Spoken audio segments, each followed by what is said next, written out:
Merci, peuple de Dieu, apporte Jacob Fani. Lelo tosolola moke prophétie, ba prophète et alliance na ba prophète ya no alliance na basala na ba pasteur nini différence za nini peko comprendre prophétie.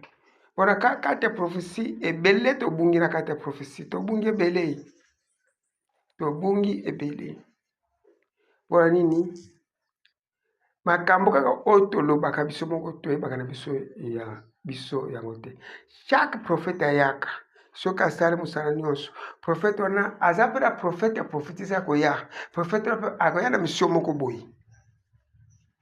Prophète wana alobi mission na oyo koyeme bato bakebaka te ke prophète alobaki mpe makambo ekoya kosalema. Tobandi arrivé ya Sœur Jésus. Sœur Jésus prophétie ezalaki na deuxième génération nyonso. Et soki tozongi silo biso ndenge tozwi prophétie ya première génération, prophétie ya Sœur Jésus ebandaki ti na première génération. Eye na deuxième génération. Nyonso esalemi na deuxième génération ebandaki na première génération. Baprophétise Sœur Jésus koya iso.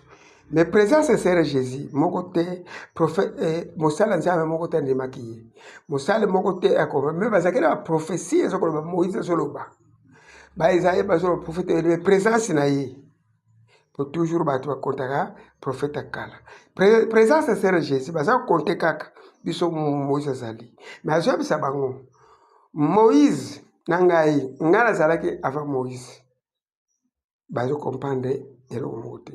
Après kokolongwa ya koya Sœur Jésus a prophétise Elize mpe lisusu Eli na Moïse soki boyebaka te Eli na Moïse eza prophétie apesaki bino alakisi ke baprophète bakosala na ngai na temps suka des prophètes et totali William Abraham ye na incarnation ya Eli prophétie mbango ye na incarnation ya Moïse tala bia sokoza bayele sala ya kimbango na sala ya William Abraham.